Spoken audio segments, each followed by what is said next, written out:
So I am unbelievably excited and honoured to have this group of people spending an hour with us. The collective talent and intelligence in this space, this virtual space, is quite overwhelming and phenomenal, and it's just a huge honour for me, but also for the foundation, to be able to host this discussion. The genesis of the idea of getting us together is that I think within the realms of music and of music education, as is the case with every profession and every area of life where people have a deep love and obsession over a thing, we can be somewhat insular in our thinking. And I try whenever possible to look to great minds of other areas and other spheres to contribute to our dialogue, and perhaps to shine a very different light on the way we perceive music education, but also during this time when there is so much in flux and so much dialogue on how musicians are not only surviving, but how musicians are communicating, how musicians are actually expressing to one another. I think there's a huge amount to be discussed around music, arts, social structures, civilization during this time. So I'm unbelievably honoured to have Mary and to have Karen and Raj as our guests, and to have the beautiful, wonderful Lucy Drever, who's going to help keep us all in line and not overtalk, hopefully, and is going to be hosting us this evening. So I'll hand over to you, Lucy. Thanks, Nikki.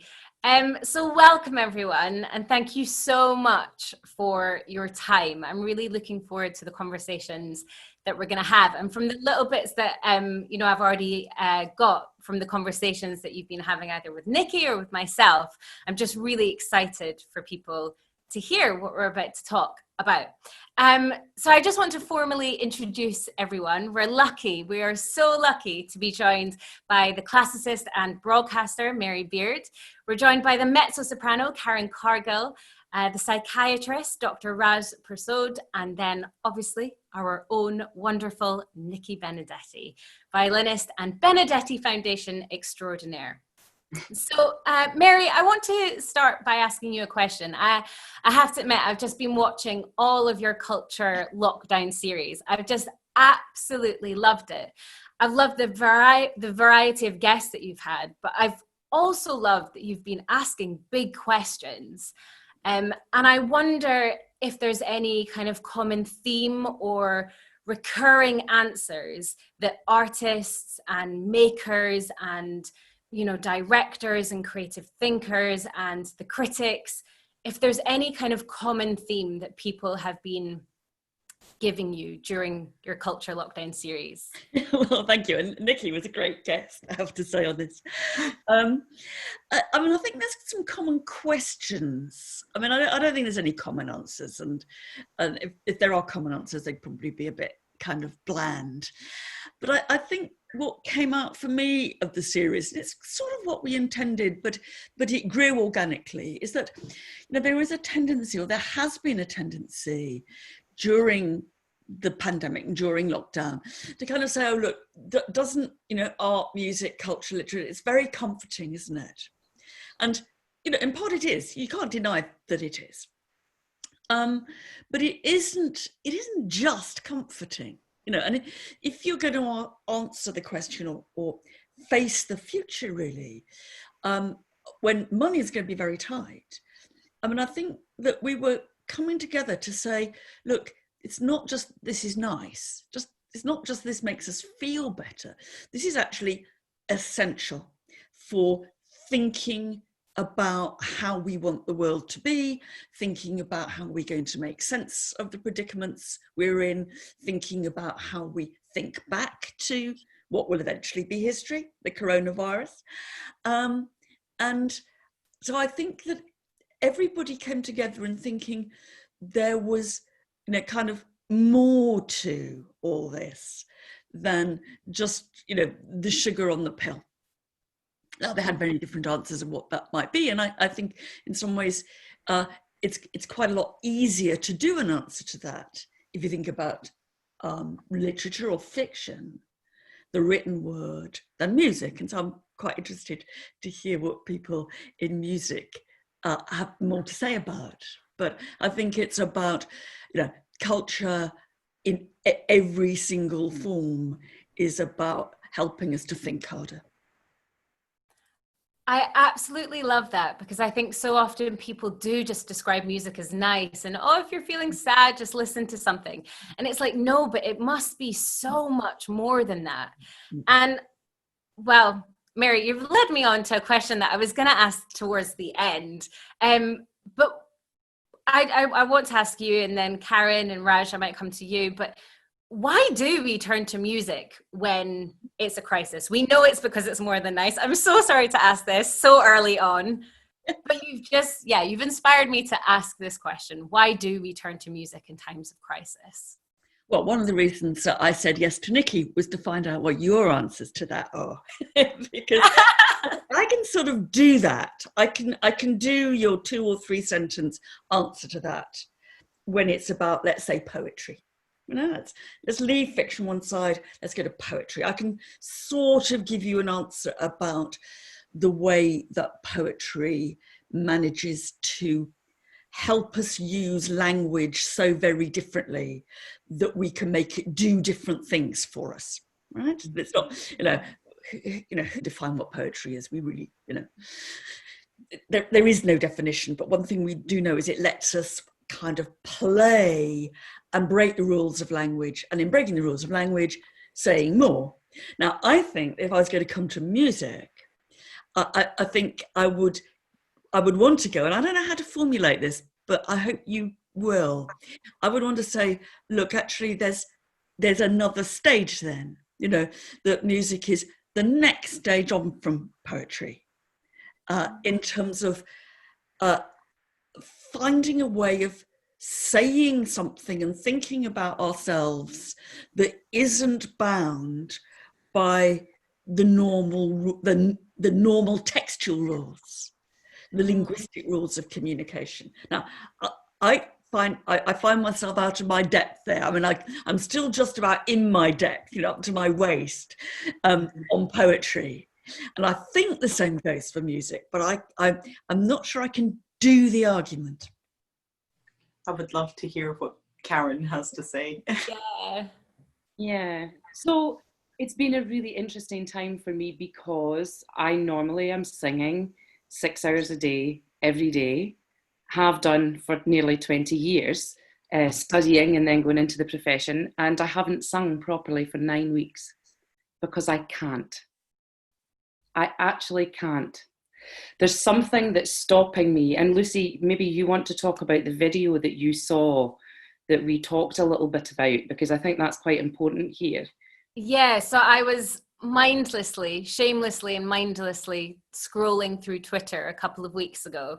And I follow this singer, and she had filmed herself about to do a vocal warm-up. And she opened her mouth, and instead of, the normal kind of rich coming out of it, she just burst into tears. And I was so moved by the fact that she put that up for us to see. And yeah, Karen, I mentioned this to you, didn't I? It's such the emotional and the technical are so close in music. For me, they are, as a musician, because music to me is all about communication. And music is about humanity, and it's about a conversation. I say this all the time. Music is a conversation. It's a conversation of text. It's a conversation between different instruments and how they talk to one another. It's a conversation of a rest in the air. How does the energy that's created when Nikki finishes a cadenza, and the energy that's there, that's something that you cannot describe, but it takes you somewhere. And you've created that by putting all of your emotion into that music that you've created, and we all feel it. And for singers, because our instrument is our body, I think it's just so intermingled. There's no way of separating it. And I don't mean just singing about sad things or, it's this whole time for me has been an enforced sabbatical, so I was supposed to be at Glyndebourne now, and so I struggled for the first couple of weeks, didn't want to sing, and then I realised actually I want to teach. I want to go back into my teaching because I can give my positive reinforcement to students to help them access that place that they're afraid of. And they have to be brave, you know, and they're not going to access it straight away. I mean, none of us do access it all of the time, but to try and get them to experience that. So this whole thing about conversation and what is it to make music? It's just to have a conversation with someone. Absolutely. So beautifully put. And Raj, I feel like we have to come to you here as the psychiatrist. I don't want to turn this into a therapy session for all of us, but I'm intrigued with you hearing Karen say, and, with us seeing lots of our artist friends just not taking their instruments out the cases and not being able to sing. And it's almost like because that conversation has been taken away from us, it's just no conversation can be had. And I wonder, as a psychiatrist, is that like a common thing that you hear, like particularly at this time of this global pandemic? Well, I think that it's interesting to think about the fact the arts and music are maybe playing a slightly different role in the face of a pandemic crisis. So before the pandemic crisis, you may have gone to Covent Garden, had a lovely meal, had a nice glass of wine, went to the Royal Opera House, enjoyed the opera, or enjoyed an amazing classical concert at the Royal Festival Hall. And there was a sense in which you were taking part in high culture and you were having an aesthetic experience. And that certainly added a lot to the meaning of life in a pre-pandemic, relatively affluent society type way. The question to a psychiatrist, and I'm interested in resilience, I'm interested in survival when people are facing extreme stress. The question to me is, what role does music and the arts play in that situation? What's the link between resilience and survival and the arts and music in particular? And I'm going to come at this, first of all, by maybe slightly attacking the idea that music has a role, because if you go right back to the beginning of Western intellectual thought, you go back to Plato, Plato famously would have kicked the poets out of the Republic. Plato was very suspicious of the arts. And let's just discuss why he was antagonistic. And one of the reasons he was antagonistic was that the arts were not real. First point was they didn't help people engage with the reality of life. And the ancient Greeks were also suspicious of the manipulative element of the arts. The artists manipulated your emotions, and therefore they were a little bit worried about that. So it is certainly the case that in Western intellectual thought, it is not necessarily widely accepted. It is inevitable that the arts are a good thing. And I think there's an argument to be made as to whether they're a good thing. So I believe they're a good thing, and here's one of the reasons why. We're in the middle of a pandemic, we're in the middle of a crisis, and leadership is very important, and inspiring people to do the right thing is important. So I'm going to read you a speech by a guy called Churchill in the last war, and it is thought that one of the reasons why Britain survived the war was the morale-boosting speeches of Churchill. So he says, "We shall fight on the beaches. We shall fight on the landing grounds. We shall fight in the fields and in the streets. We shall fight in the hills. We shall never surrender." There is something incredibly inspirational about that. And it's that kind of thing the arts do more than the sciences and more than medicine and psychology, which is they take people on an emotional journey. And the arts can be incredibly inspiring and therefore serve a very powerful function. However, we have to think about where they have their place. And I know we're about to have a fight now when I make this point, which is they have a place, but they're not the entire answer. And I'm going to give a rather brutal example. The Titanic hit an iceberg and went down. And famously, it is said the orchestra was playing on the deck. Now, you could have hung around on the deck of the Titanic to hear some fantastic music. That would not have been a very wise decision. When you have problems in life you have to face, sometimes you've got to go and solve those problems. When you were in the lifeboat now, having got off the Titanic, and you were facing desperate situation, did the beacon go off? Are we going to get rescued? You were alone on the lifeboat. A soprano a great singer like Karen singing a wonderful song, inspiring us to keep going, would have been absolutely and possibly the only thing that might keep us going in that moment. So notice, in the lifeboat, great, I'm all for it. On the deck of the Titanic, as the boat goes down, do not hang around listening to the orchestra. So music has its place, but it's a vital point to make. It's in the right place, it will be life-saving. In the wrong place, you will go down with the boat. Sorry, that's my position. Interesting. No, I think it's very interesting to hear your position, and I just want to offer. Apologies if we're going to have a fight now. No, I wonder, Mary, I saw you shake your head, and I wonder if you wanted to say anything, particularly about Plato. Oh, everybody always brings Plato out, one of my greatest enemies in the classical world, oh no. I wonder why. Well, I think that, Plato gets things brilliantly wrong. He just gets things brilliantly wrong. He's a really clever guy, she says modestly. No, I think that, you're right, Raj, to say, that he went for the arts, but actually that's against a background, and I'm going to have to talk about text here because it's quite hard you can talk a little bit about ancient music, but it's quite hard. But everybody that we read from ancient Greece and Rome, one thing they know, and Plato is just one extreme of this, is that words in whatever form matter. That what you say, how you perform what you say, what comes out of your mouth is really powerful. It matters. Now, the other side of that is it's also dangerous.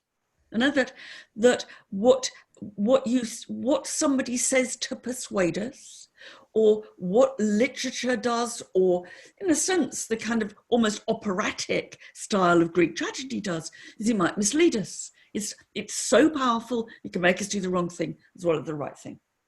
And so, I'm not going to sort of bash Plato, because I think what he's doing is he's homing in on something which I feel very strongly about, which is that what is written on the page and what comes out of our mouths makes a difference in the world. And it can be a difference for bad. There's absolutely no doubt about that. But that's what makes it so important. Now, I'm not dumb. I'm not going to go and read a poem when I should go to see the doctor. That is not. But when I've been for my diagnosis, right? When I've been for my diagnosis, a poem or music or literature might be not just an add-on part, but an essential part of helping me process what that diagnosis is. And so, I'm much more intellectual than you. I've had emotions kind of drummed out of me by my sort of extremely academic training since I was about 10, right? And I think it's about helping us think. That's what it does. And it's about helping us, I think, as Karen says, having a conversation. My problem is, and this is where I suppose I do link up with you, is that I'm searching for people to give me a clearer answer of what that conversation is about, right? And so if we think that that music and the instrumentalist and the singers are talking to each other, what's it about? I want to come back at that point, but I don't know if Karen looks like she wanted to say something. Yeah, I just wanted to say what I find interesting as a subtext that's coming out of this is the word control for me. So when we talk about Plato, the reason that Plato wanted to get rid of the arts was because he wanted to control the message. And music is the opposite of trying to control the message. Music is reaching out and trying to create a moment, something extraordinary, something transformative, whether you like it or not. But it's trying to go beyond control. And I think maybe for me personally, that's why I've struggled a little bit in this pandemic of not wanting to release that, to experience my own instrument, because I will relinquish control in some way. But it's interesting because music, to me, yes, we're controlled by a conductor, and we have the music on the score that gives us a rigid idea of what the piece should look like. But ultimately, we're a conduit to create this landscape and this sound world that the composer has written, And that whole thing of, why is a minor chord sad? Why is a minor chord sad? No one's told us that it's sad, it just sounds sad. And I think people outside the world of music do find quite a lot of the way that, sorry guys, I'm not meaning to insult you, the way that music is talked about from the inside by practitioners quite off-putting, because it's yes, those kind of questions that nobody gives an answer to. Why is a minor chord sad? Right? And there is a sort of discourse of kind of sometimes slightly posh music analysis, which just kind of says to me, get out, this is not for you, Beard, this is not for you.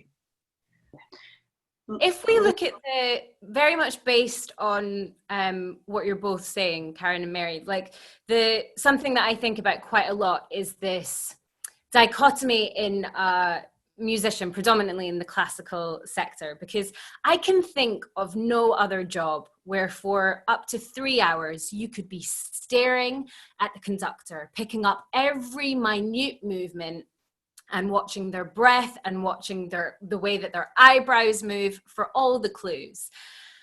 And such a genre steeped in tradition. But then I can also think of the way that we paint creatives is that they are flamboyant and that they have attitude and they have character. And I'm thinking, but you want us to sit there and be extremely focused. And when we're thinking about with the Benedetti Foundation, if we want to make an impact on these young people's lives and on these teachers and the way that music education can look, what are we trying to tell our young people? Do they follow this kind of mold that has been very firmly set, or do we allow them to embrace this kind of inner chaos that we all have? Mary, I'd like to come to you first. Well, I think this is, for me, this is at the heart of not just of music, but an awful lot of education in the arts and humanities. I'm not sure about science, and I won't. I'd better leave that to Raj. But I think that in what I do, which has a kind of learning Latin and Greek and the classical tradition and all that, there's something similar there to what you're talking about the control of the conductor. Where in my case, it's here you are, and you are going to sit down there, and for 3 hours you are going to learn those damn verbs, and it is about subordinating yourself to the rules.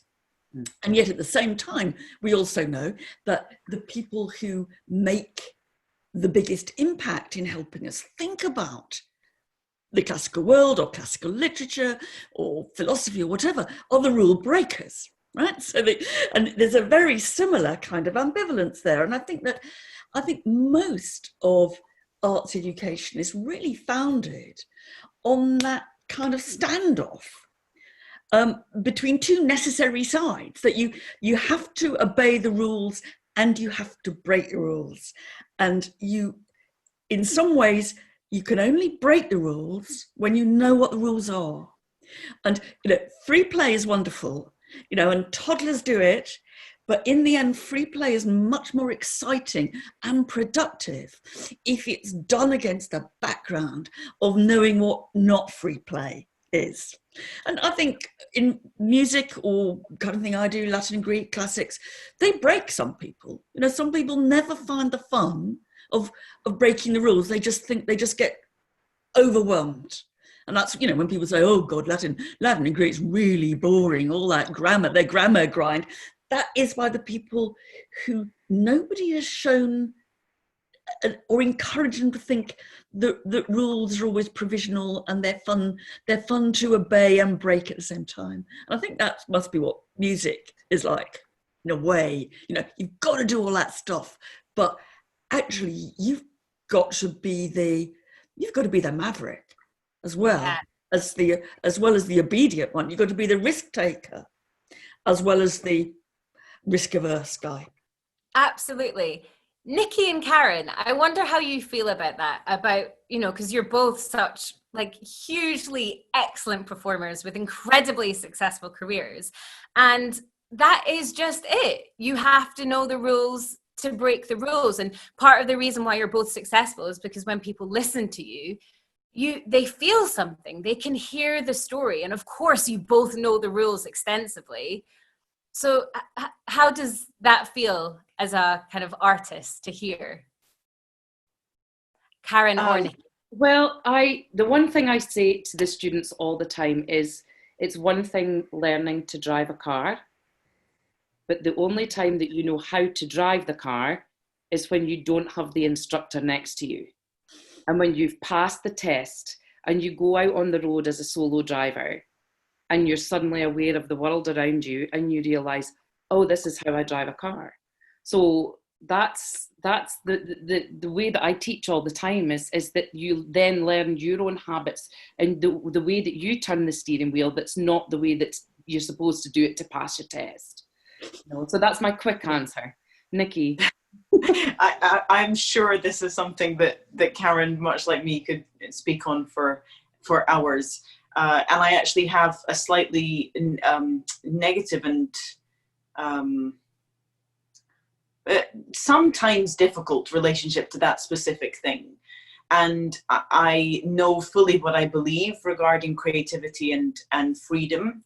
And it's something I think, in a sense, with the vibrations that we have around the work that the charity is doing, I think we're managing to create a balance of those of freedoms and instructions that I actually feel I haven't always been able to achieve internally for me and as a musician for me. I would say I have as many, if not more, experiences performing for people and playing for people where I feel I could be allowing a flow of creativity to take over, and instead fear is holding that back. And I think it's something that we've discussed a lot with regards to the education of young children. How can you balance an intense, overwhelming amount of instruction with the gift of, you may do what you wish with this, and it's okay to be you. We accept you. You have to learn to accept yourself. But hang on, there's these 5,000 things that we just want you to remember. And if you do, then you'll be that little bit better. If I could turn back time, and I would love to hear Raj's thoughts on this process, actually, if I could turn back time, I would practice fewer hours. I would play from beginning to end of that piece, no matter what happens, because that story that is conceived of as a whole and then written in detail and more minute detail, but the story of the piece is conceived of in this large frame. That person, when he sits down to write it, he understands that this, like any story, beginning, middle, end, this happens and this happens here. And I would invest vast amounts more time in a I don't want to be like really like contemporary speak, like positive affirmations and things like that. Not necessarily that, but just a focus on larger objectives, and actually I would rather have received a significant percentage less information. I would have rathered that. But from a psychological perspective, the fact that I fight that battle, I would love to hear what Raj has to say about that. But aren't you talking about elite performance and the discipline required to produce elite performance, and therefore reach areas of performance and reach parts of an expression to the audience that lesser performance in an elite sense, and you know more about this than me, but certainly I see a lot of musicians, and this tension between playing all the notes absolutely correctly and conveying the emotional message of the piece. There's a tension. After a while, some elite performers can get so anxious about playing all the notes correctly, they lose track of what the purpose of being on stage is. And I often start therapy by saying to people, why are you on stage? What's your purpose of being a musician? What are you trying to do? And if you're trying to move the audience in an emotional way, it is possible to do that without necessarily hitting every single note correctly. However, I think we live in a culture that too easily walks away from discipline. I think there is a power to discipline. The ancient Hindu philosophy was the idea that discipline will set you free. And I think that certainly in a lockdown, part of the psychological advice has been that you should have a routine and there should be a discipline. But interestingly, the lockdown has allowed people to be completely undisciplined. You can wake up whenever you like, eat whenever you like, wear what you like. And what's interesting is the psychological theory is that lack of discipline is not good for you in the long run. So I think there is a tension there about the notion that discipline will set you free, and discipline as a mental training is good for you and helpful for you. However, I want to come back to the point about what is the point of music, and what is the point of music in terms of resilience and helping people survive. Because Mary is talking about an idea that music, I think she's saying this, or the arts, help us think. And of course, as a psychiatrist, someone trained in Western medicine and from a scientific modality, I'm afraid, take issue with that, which is that the view from science, we have no doubt that the arts have a very important role to play in terms of our emotional journey in our lives. But the idea that they help us think in the same sense that you have to think about when you go out, should you go out and take risks and be 2 meters apart, and what the RO says, and et cetera, that thinking, there are many parts of life that require you to think in an analytic sense, which music will not help at that moment. So that's why I come back to my point. It is the place, having the arts in the right place is absolutely imperative. But to use music as a decision whether you're going to go out and do the 2 meter distancing would be a fatal error. So that's why Plato, we're actually slap bang in the middle of Plato's argument. He's saying the trouble is people get so carried away by the music because it's so fantastic, they begin to think it has the solution to all our problems in it. Well, Plato would say, no, it doesn't. But I think that, I suppose I'm using think as a terrible shorthand, really, actually, for something that's probably more complicated. I think, interesting how often you use the word think, isn't it? It seems to me that poetry, music, literature, and I have to think about how to do this in the visual arts, but those three certainly, what they help me do is put the bits of the jigsaw puzzle together in a different way. And in some ways, they help me be kind of an intellectual rule breaker, that they kind of, they sort of let me say, you might see this very differently. So you might want to say, so why are those guys saying 2 meters apart? No, what's the difference between 2 meters and 1 meter and 3 meters? In some ways, they're a kind of hugely rule-driven set of disciplines that not only enable you to break their own rules or encourage you, but also, I think, this is why Plato knows it's so damn dangerous. They encourage you to break the kind of communal rules of what we all believe to be true, to challenge the presumption of truth that lies in many things. Yeah, but Mary, our job is to survive, right? Our job is to stay alive and survive through very stressful circumstances. So let me hit you with a very simple experiment, the way a scientist would think about this. Musicians, okay, they're involved in a very emotional thing. So they experience emotions, they read music, they convey emotions to an audience. So are they more emotionally mature? Are they more emotionally sophisticated than the average person? So let's examine their marriage and divorce rates, because let's look at the fact that maybe they get very worked up, as we all do within marriages. Do they have a lower divorce rate? Is there any evidence that musicians handle emotions in some more effective way than non-musicians? And I'm sorry to tell you, I'm not aware of any evidence of that. That in no way diminishes the power or the point of music. I was not any sense explaining.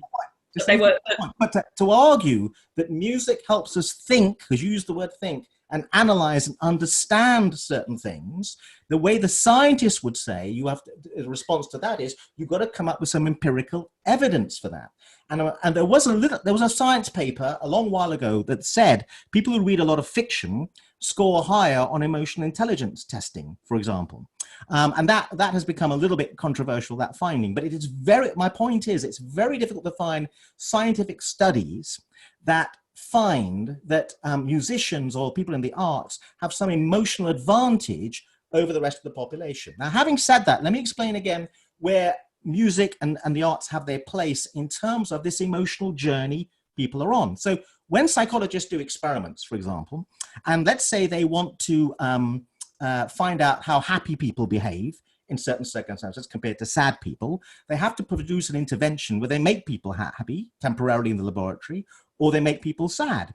Now, what's really interesting in psychology and psychiatry experiments is, given they've got to make people happy or make people sad, they have to manipulate emotions for a short period of time. You would have thought if psychology and psychiatry was the most powerful way to do that, in the experiment you would read, we did a bit of psychology and made people happy, and then we did the experiment.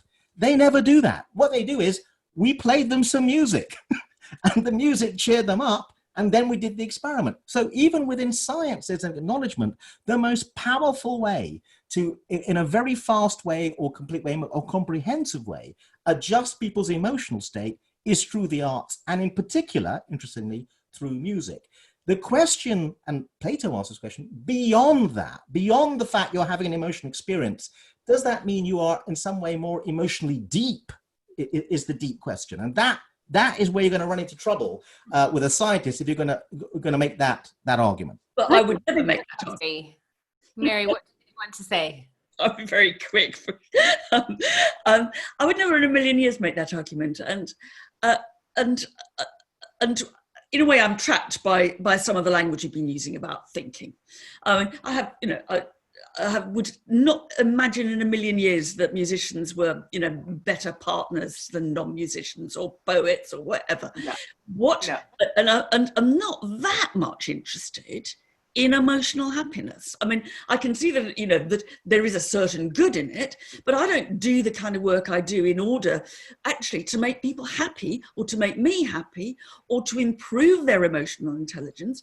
I want to make people, to encourage people, encourage people to think that the world is different from how they once thought, that it's a bit more complicated, that you can put it together in different ways, that the assumptions about what is good or bad or right or wrong or natural or unnatural, that those are much more fragile assumptions than we normally think.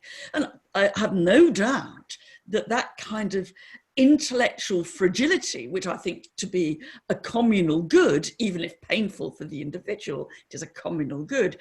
I think that is encouraged and catalyzed by the arts and culture, and that so it's at a second order I'm talking about, and I don't think somebody said, do you think you should come and study your subject at Cambridge because you'll be an emotionally more mature person at the end of it? But I would say, go somewhere else, darling. But Mary, we're not. I would really like to hear what Karen's got to say about that. I find this quite disturbing, actually. I find it really upsetting to hear, because my entire life is spent standing on stage, as is Nicky's, to stand up and create an atmosphere in a room for people to be transported by something, by sound, by text, by energy that's created in a room. And in no way would I say that musicians are emotionally deeper than anybody else in some ways, because they spend hours and hours in a practice room on their own. They're sometimes actually the opposite of that and find it more difficult to talk. But one thing that I really wanted to talk about here is that with my young students now, so they're undergraduates, the ones I've been working with quite intensively, they come to me with a whole load of baggage about how do I stand? What's this fourth wall? How do I break it? How do I perform? And it's all to do with the chasing of perfection, which drives me up the wall, because life is not perfect. And so there's this perception that, yes, we have to learn technically how to play our instrument, how to sing. We need to know what the roadmap is. We need to have the basic structure there. But in order to be these conduits for this incredible music that's created by Bruckner or Brahms or Mozart or Bach, if you take it right back, and before that, plain song, you need to be able to connect on some other level. And that is taking it and making it your own and making it conversation and on some level emotional. And it's not to do with dragging people out and saying, I'm going to take you to Bluebeard's Castle and show you how bad your marriage is. Look, I'm sure that lots of people will go to see Bluebeard's Castle and think, oh, maybe not, And I mean, I did a production where we really made it real for people, so that it looked as if they were looking on their own life, and we put it into real time. And a lot of people were really disturbed by that, because we took it to them and we showed them the mirror to look in. Now, it's their choice whether they look in it or not, and how deep they look into that mirror. But remember, right back at the beginning, I said there's a distinction to be made between music as providing a deep and meaningful aesthetic experience, and the other question, music as a thing that helps you be resilient. I did use that word. The issue for me was resilience and survival in the face of extreme stress. And I said that music has its place, but I said we have to be cautious about exactly what that place is. So we're discussing the role, as I thought we were, of music in helping people survive difficult circumstances. So that's the question. And I'm saying that music is certainly helpful because it transports people emotionally. However, it is not the only answer in terms of survival and resilience. That's a question that we're unpacking and probing, and it has a role, but there are problems with the sole reliance on the notion that an emotional journey is the sole answer to resilience, because there's more to it than that, for example. Would anybody claim that's true? Does anybody claim that music is the sole answer to resilience? No, we're discussing the role it plays, because a complete absence of music, for example, on the lifeboat at the Titanic, might have ended up getting people killed. We're discussing for people to have a facility to know when to use music, when to turn to it, and when not to. That's what. So I think if we come back to the Benedetti Foundation, and obviously, Nikki, you so brilliantly said it at the beginning that quite often when we think about music education, actually we're all so passionate about it, but we just talk about, we talk with other people who are also passionate about music education. So of course every child should learn an instrument because we're all passionate about we're passionate. And at the Benedetti Foundation, we really, try and provide quite a holistic musical experience, because it has to be for every child. And we know that due to politics and due to the way that our country's set up, we know that quite simply every child does not have the chance to learn an instrument or to even engage with their voice. For me, I work in prisons, I work with people living with dementia, I'll work with young offenders. And for me, it's so interesting to hear you talk about survival, because for me, music allows people to make better choices, and it allows people to have purpose. Mm-hmm. And I'm of the belief that in people living with dementia, they might not be able to tell me their name, but they can carry on composing a piece of music with me that we started composing last week, because I believe that music helps us. And I think, you know, I'm not a doctor. I'm from a family of doctors, but I sadly am not one. But I believe it does something with the pathways in early years. We can see it in children. It helps language, it helps social connection. But I'm very aware that I surround myself with people who also believe this. And that has led us into problems before. So Raj, my question for you really is, from the Benedetti Foundation point of view, like, I don't believe that music is the answer, but I believe that music is an essential part in providing a holistic education experience for our young people. And I just wonder if the science, quite simply, backs that up. Yeah, the science does back that up from a neurological standpoint. I mean, someone posed the question, why is a minor chord sad? I have to, again, everyone's going to run screaming from the room. I believe there's a neurological answer to that question. I think if you do brain scanning research and you play a minor chord, it will reliably produce an effect on the brain, which gives you an answer as to why a minor chord is sad. I think it's an excellent question. And we're colliding a little bit here between can neuroscience, and I don't think it can provide all the answers as to why music does what it does to us, but I believe it goes a long way to provide a large number of the answers. I also share the foundation's aims. I think it's a great idea that young people should take up a musical instrument and be able to play one. And for all sorts of reasons, I think neurologically, there's a lot of evidence. It's very helpful for brain function. I think my poor piano teacher when I was 11 struggled away with me, and I want to go back and return to the piano. And the fact that I had piano lessons for several years gives me a much better chance, although I was a terrible player, to have another go at it at some point in the future. So I think I'm interested in the notion as a psychiatrist because I prescribe people engaging in music, taking up an instrument. I go to a life drawing class on a Thursday at the Reform Club in central London. And I also very interestingly tell people take up art. Now, what's really interesting when you get people to have a go, this goes back to this point about discipline and perfection. And I say, take up an instrument or take up an art class. They always say, I can't play or I can't draw. And I say, that's irrelevant. It's about expressing yourself and having a go. Now, I think something's gone wrong with music and art education that people feel so inhibited at having a go. So I think with a deep thing about the foundation is a notion, it's encouraging people to have a go. And I think that this notion that you're going to be really good and what good is, I tell people, when you say you can't draw, are you trying to tell me what you mean is when you try to draw a chair, you believe the chair should look like a chair? Because I got some news for you. You could take a photograph. It no longer has to look like a chair. That went 100 years ago with the invention of photography. You can do what you like. It doesn't matter if it doesn't look like a chair. Express yourself. So there's something in our culture about people not expressing themselves. Now, my parents, my children have grown up now, but you know, when they went to these pushy schools and I went to the parent-teacher meeting, there was long queues behind the teachers who taught maths and physics. And the poor arts teacher would be languishing alone in the corner, shunned. And I would go over to the art teacher, they would perk up because they would think, oh my God, someone's coming over. And they would say, would you like to see Sachin's art, my son?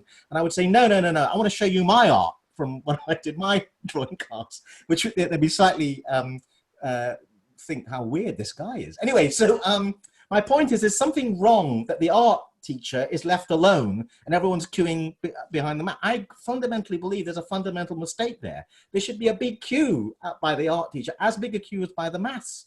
And we are leaving our what education should be is to help people lead a fuller life after they leave school. And that pandemic has revealed something. It's revealed a lot of things. It's revealed how bereft people are with the ability to entertain themselves and provide an aesthetic experience and express themselves when left alone. So there's been a failure of arts education. It's not taken way seriously enough. And I think it's very important for mental health. So I'm here to fight your corner on that one. Yeah. But just hearing you say that, you know, it can provide like a fuller experience. Nikki, I want to come to you because one of the things you've been so clear about with the Benedetti Foundation is it's not just for violinists, it's for everybody. And also, really importantly, it can fit into the whole family model. And I'm interested, as a freelancer, you know, who works with various arts organizations and charities, but I'm interested in how you were so quick at deciding to just put it online, and why you decided in the midst of a global pandemic, when quite frankly you could have taken a couple of months off, which you've probably never had. You know, why did you decide that the virtual Benedetti sessions had to go ahead?